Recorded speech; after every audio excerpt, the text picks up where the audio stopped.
Yun, gandang araw. So, kakabangon ko lang eh. At may narinig kasi nga akong biglang nag-doorbell. Kaya sinilip ko yung camera. And yun, dumating na actually. Tuesday ko pa ito na-expect eh. Bukas pa. Pero Monday pa lang ngayon, dumating na siya. So ito yung in-order nating ignition coil. Ito yung kalimitang ino-orderan ng mga parts dito online. So, yan, trusted. rockauto.com.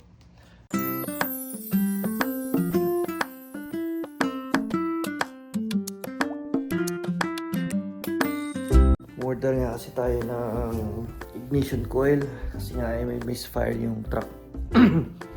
And buti na na-diagnose natin. So, siguro mamaya papalitan ko para magkaalaman na. Ay, napakadami kong kailangan ayusin. So, pag dadating din yung in-order ni Mami na parang table doon sa may living room. Doon sa side lang naman yun, parang mga shelved siya na table din. Alimutan ko kung anong tawag doon. Tapos, yun, dadating na rin yun. Tapos yun nga, i-install natin yung ignition coil. And meron pa tayong nabili sa Costco na gripo na pinupuwersa din ako na ikabit na natin. So, ang dami kong kailangan gawin. Yung tinatamad pa ako. Update ko kayo kapag nasimulan ko nang gawin yung mga kailangan kong gawin. Gusto ko lang matulog pa ngayon.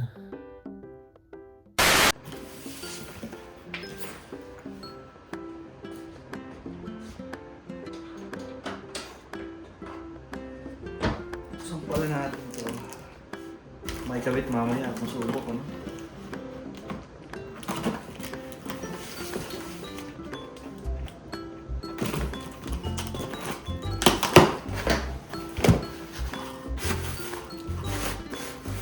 Ang laki ng box niya, ah.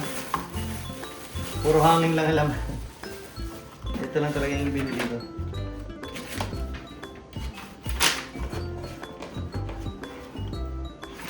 Oops. Collector Series 23 Tom's Mustang built with Rock Auto Parts. Kada mag-order ka makako kaya tanong ganito eh. Ito.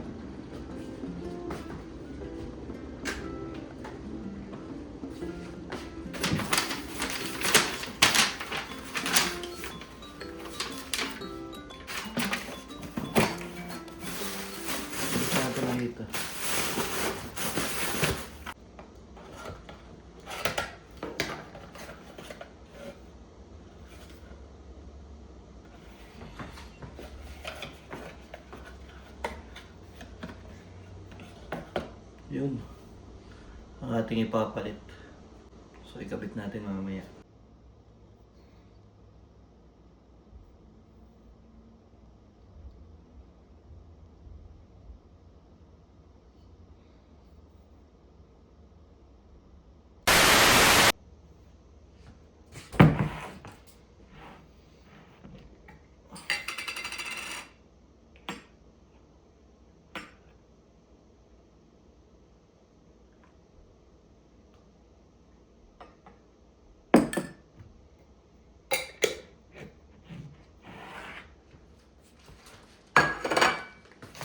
Binaunan ako ni Mami ng wrap kagabi, dalawa. Hindi ko naubos. So ngayon kakainin. Ngayon ko na lang kakainin. Init lang natin sa microwave. A few moments later. Isang batang nagaya magbike. Sabi ko dyan sa likod, magbike ka na lang dyan sa backyard kasi ang ganda ng init. Oh. Pero mapanlin lang ang init. Kasi malamig. Lalo pa malakas yung hangin. Kaya ang lamig sa balat. Nakakatindig ng balahibo. Gusto ko nga magkalikot din ngayon. Kasi nga dumating na tong ating hinihintay na ignition coil. Ay bala ko na rin install ngayon. So tara. Mag-sweater din ako kasi nga ang lamig. Maaga nga pala uwi si Mami ngayon ko yan. Kasi maaga siyang pumasok. Yung isang supervisor ni na mami ay umuwi ng Pilipinas. So, kinuha niya yung shift na yon na maaga. Kaya 6:30 ng umaga, maalis na siya. Okay. Ngayong araw yun hanggang ilang weeks din. 2 weeks din yata.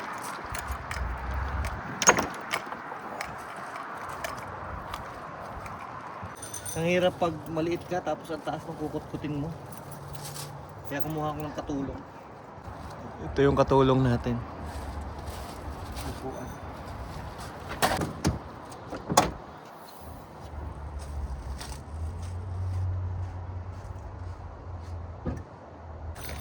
Nung last time na kinalikot ko to, hindi ko na tinabi yung mga tools na ginamit ko. Para alam ko na kaagad kung ano yung gagamitin.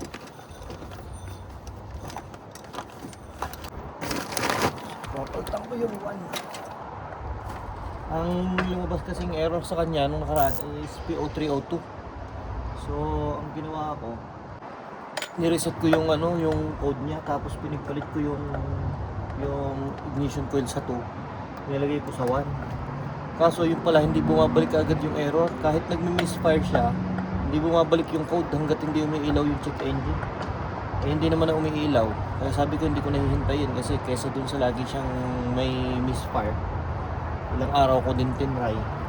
Pero kakaiba siya kasi nagmi-misfire lang siya kapag yung binirit mo yung gas. Pero kapag hindi birit, hindi siya nagmi-misfire. Okay, smooth naman yung takbo niya. Tapos yung minor niya napaka-pino din. So ngayon, sa pagkakaalam ko, yung bad ignition coil nito is yung nandito ngayon sa 1. So ito yung papalitan natin gamit yung in-order natin.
Hindi mo yung kailangan.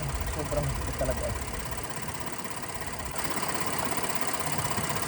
Okay. Sabi natin ito. Remembrance. The bite inside. Hmm.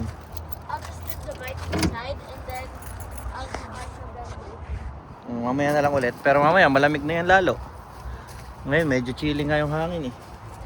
So guys, okay na. Goods na goods na. So naipalit ko na. Tama ako yung 1 nga. Pero mas malalaman natin mamaya kapag tinakbo ko sa highway.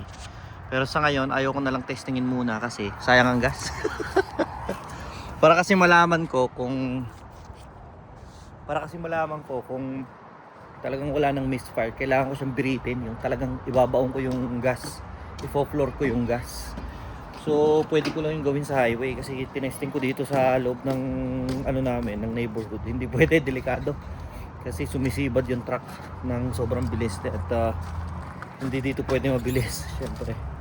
Kaya kailangan matry ko sa highway. Pero ano naman to, sure ball naman ako dito na nadali nga doon sa cylinder 1, doon sa number 1 na nandun nga yung problema. So mamaya tetestingin ko na lang pag ginamit ko sa work mamayang gabi.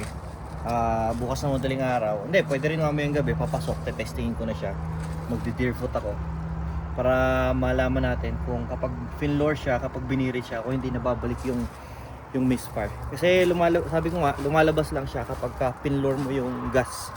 Pero kapag loaded, ang tawag niya is pag loaded. Pero kapag yung gentle lang ang pag-apak mo, hindi talaga siya lumalabas. So, base sa pagbabasa-basa ko, ano lang daw yun, kumbaga parang first signs, lumalabas na malapit nang sumuko yung ignition coil. Pero hindi pa talaga siya totally sira. Kaya, ayun, pinalitan na natin para hindi na lumala or hindi naman damay, ano? Kasi pwede rin niyang masira yung mga spark plug. Then kung talaga magiging persistent yung ganyan, saka ko na lang siguro gagawing move na palitan yung mga spark plugs. Pero sa ngayon, hindi naman siguro kailangan pa kasi smooth naman at napakatahimik naman ng makina. So yun, pati pag may mekaniko, pinapasok ko na ngayon dito. Walang choice eh. Mahal eh. Mahal magpagawa, no? Yung mga simpleng diferensya, tapos papagawa pa. Kaya yan, natututo tayo. Alright, so yun lang muna. At obserbahan ko muna. Marami pa akong kailangan i-fix. Meron pa tayong gripo na kailangan i-install sa loob. Pero isa-isa lang. Hindi naman nagmamadali mo ngayon. Okay? Guys, habang nandito na rin lang tayo sa labas ngayon at nagpapalamig, ay naisip ko na rin na tanim ko na rin to sa soil, lagay ko na sa soil. Nilagay ko naman to dito nung noong buong winter. So sana magandang kalabasan, sana ganun kaganda yung mga bulaklak. Assuming sibol siya, mukhang buhay siya talaga. Ito yung galing dito. Hindi ko na matandaan kung ilang bulbs ito, 4 lang yata. So ito yung binili ko rin sa Dalarama, ko lang din binili to. So ito yung ibinaon ko dito sa paso nung buong winter. Ngayon spring na, so bala ko siyang ilagay na dito sa lupa. At nang malaman kung anong mangyayari, experiment, hindi tayo sanay sa mga ganito eh. Kaya experiment lang. Mura lang naman to eh. Yan. So ibaon na natin. Alamin ko muna kung ilan lahat ito, para ma-equal, mailagay ko dito ng equal. Kasi meron na ako ibinaon dito nung nung fall. Yan, isa dito, isa, 2, 3, 4, big. 5. Look. Daddy. Oh, bulok na yan. Yung patatas niya. Bulok na yan. What? Patay na yan. Aw. Patay na yung patatas. Oh. How? Dapat ngayon ka pala magtanim kasi nag-yellow pa eh. Kaya namamatay siya. So 1, 2, 3, 4, 5. 5 yung tinanim ko dito. Ngayon lalagyan ko ng 4 pa. Ang alam ko 4 ito eh. So bilangin natin. So I should plant today? Nasaan na yung mga yun? Ayun. Nakita ko isa. Let's see. Wow. Wait, Oh, diba? I'll go out. Ayan oh. Ayan. Lumalabas na yung niya. I did 0.5 because it's more clear. I want to try. Oh, there's another one. Oh, di Wait, ba? can you vlog? I 3. want to try. Wait lang na. And then I won't get to try. Eh, hindi ko pa nga alam kung nasaan. Ba't mamaya papasubo ko sa'yo na maghukay? Hinahanap ko pa kung ilan nga yung napalagay dito. 3 lang? I want to find. You could do a method where you just go tiny. What's this? What's that? No, I think it's just garbage. Oh. I think it's rubber. Ah! It's only 3! 3, can I find some? Wala na, yun na yun. Okay, lalagyan ko na ng start. Okay. You put it at the right Ayan. deepness. Okay. Hindi, gawin mo pang mas malalim. Okay. And then I plant these. Yeah, maghukay ka muna doon. They look like onions. Dali, baka mapakan mo pa. Maghukay ka muna. And then I bury them. Ayan. Palakay mo yung butas niya para mayroon kang space to move your tool.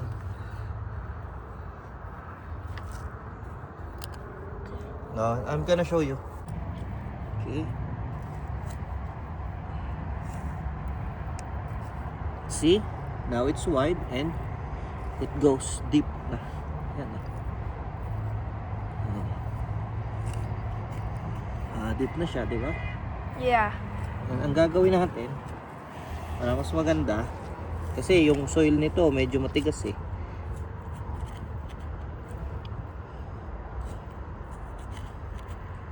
Lagyan natin ito. This is a good soil. That's perfectly wet. Yeah. Perfect mixture. You put. Yeah, tinan mo ang ganda niya, oh. Tinan mo yung color niya, oh. Very organic. Oh, upakan mo. No. Okay, yan. Look at that. Nagabalik good. natin yung mga soil. What was that? Okay. Sana naman mabuhay siya. Hindi natin lalagay lahat kasi baka mahirapan umangat yung ano, yung sibol. Medyo mas malambot ito. Because it's fresh, wet soil? Yeah. Or is it dry soil that's been cracked so it's powdery? Oh, I hear rocks. Little rock. A jacket. I mean shorts and a... Malaki. I'm only wearing shorts and a t-shirt. Can I show them the rock?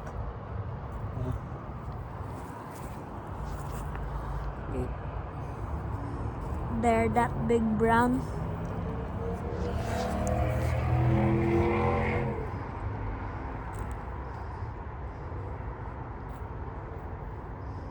It's good now. Are you sure the potatoes are dead? Yeah. I'm pretty sure it's dead. Can you cut it? Can you cut a baby in half and see if Baka it's still inapakan mo na yellow? naman yung tanim mo natin. No, look, I stepped here. Okay. Yan. It's good. Yeah, it's good. Okay na, patay mo na. What about this one? The next day. Hello, hello. Uwi na naman. Pinakamasayang oras. Araw-araw, no? Pag uwi na. Ay. At excited ako, guys. Excited na kinakabahan. Kasi ito na ang moment of truth.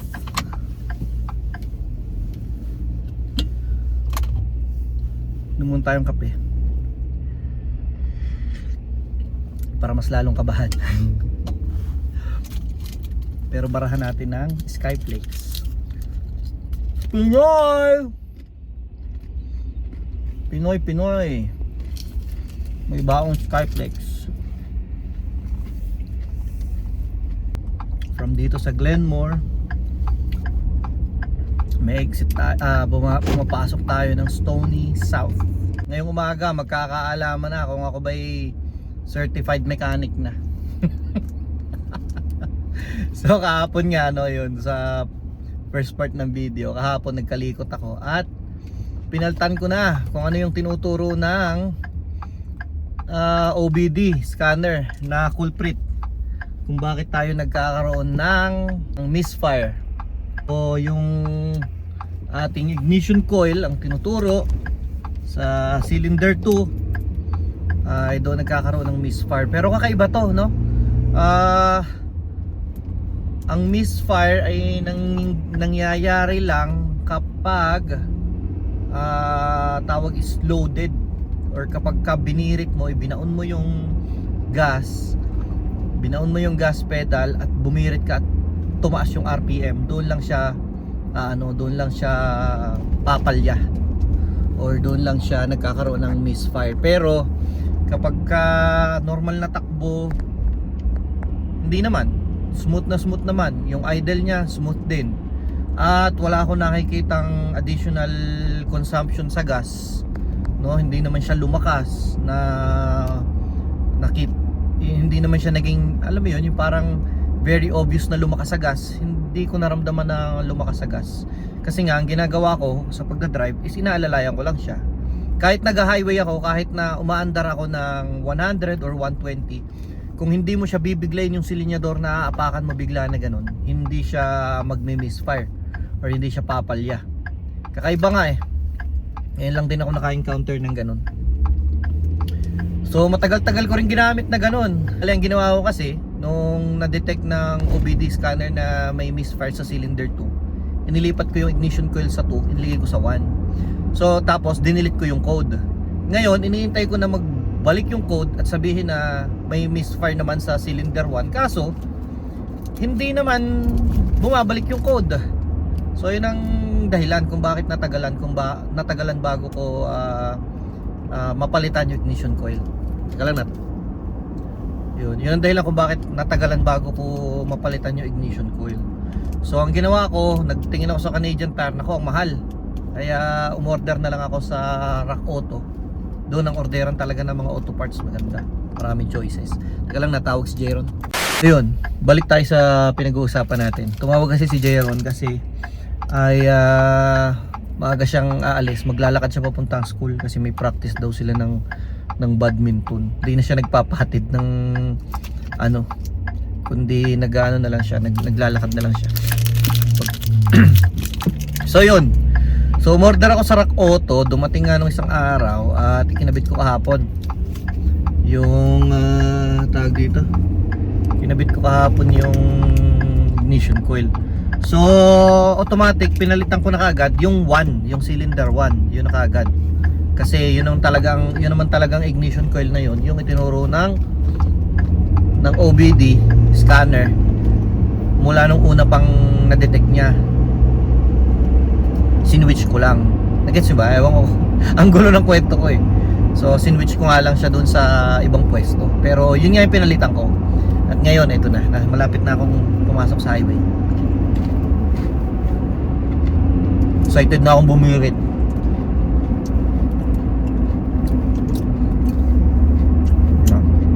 Palabas na tayo ng papasok na tayo ng studio.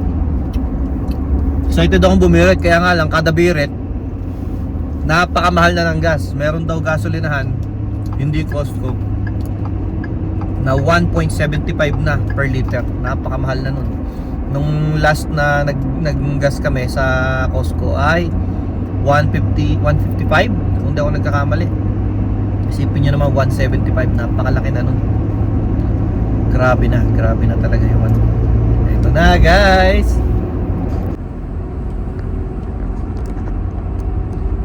Yan. Ewan ko naririnig nyo yung hugong ng makina. Kakaalaman na. Ito na, bibirating ko na.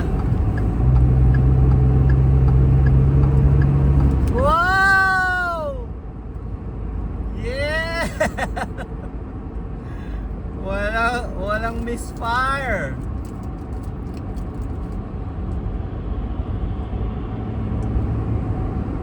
Okay, it's alright. Ito pa, bibirating ko pa. Lilipat tayo ng lane.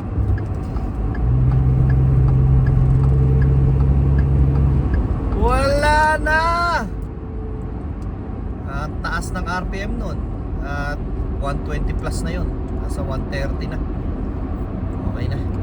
Okay na. Masaya na ako. Happy na ako. Paano ba yan? Certified mechanic na ako. Certified mechanic na tayo. Nakapagpalit na tayo ng ignition coil.